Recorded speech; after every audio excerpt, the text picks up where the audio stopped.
Lorsque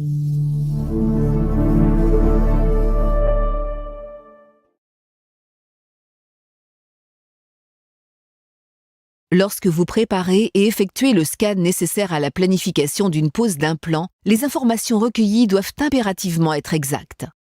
Pour réaliser le scan d'un patient totalement édenté, vous devez préparer une prothèse de scan et un mordu d'occlusion. Ces deux éléments doivent être radiotransparents. Commençons par la prothèse de scan. La prothèse de scan sert à visualiser l'objectif prothétique final et à concevoir le guide Simplant. Il est possible de réutiliser une prothèse existante lorsque les trois conditions suivantes sont réunies.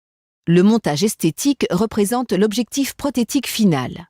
Il n'y a aucune partie métallique ou alors les parties métalliques peuvent être retirées avant le scan.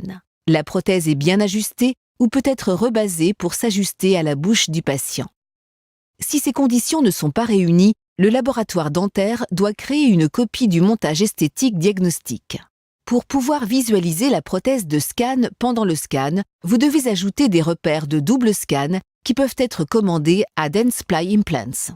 Créez 8 petites cavités superficielles en les répartissant sur la prothèse. Appliquez une goutte de résine radiotransparente, par exemple Triad Duoline, commercialisée par Dentsply, et immergez un repère de double scan. Placez la résine avec le repère dans une cavité. Recommencez de la même façon pour ajouter à la prothèse les 8 repères de double scan. Si nécessaire, vous pouvez réaliser une photopolymérisation pour réduire le temps de durcissement. N'oubliez pas que la prothèse doit être radiotransparente.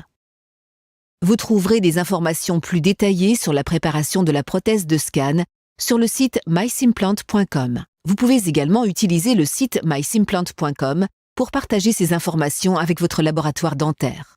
Passons maintenant au mordu d'occlusion. Vous devez absolument utiliser un mordu d'occlusion pour séparer et stabiliser les mâchoires pendant le scan. L'épaisseur du mordu d'occlusion doit être comprise entre 3 et 5 mm. N'oubliez pas que le mordu d'occlusion doit être radiotransparent. Pensez à conserver le mordu d'occlusion après le scan. Vous pourrez ensuite le réutiliser pour positionner avec exactitude le guide Simplant. Maintenant que vous avez préparé la prothèse de scan avec les repères de double scan et le mordu d'occlusion, vous pouvez réaliser le scan. Le scan fournira également des informations sur le tissu mou du patient et le montage prothétique envisagé. Pour la procédure de double scan, vous devez réaliser 2 scans.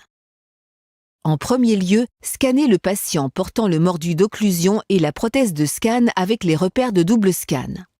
La mâchoire supérieure ou inférieure complète, ainsi que le mordu et la prothèse de scan, doivent se trouver dans le champ de vision. Le deuxième scan doit être effectué seulement avec la prothèse de scan et les repères de double scan. Vérifiez que la prothèse est dans la même position à gauche, à droite, en haut, en bas que pour le premier scan. Pour des informations complémentaires sur les réglages du scan, vous pouvez consulter les explications fournies sur le site mysimplant.com ou les transmettre à votre radiologue. Lorsque vous avez réalisé les 2 scans, vous pouvez charger les fichiers de scan sur mysimplant.com.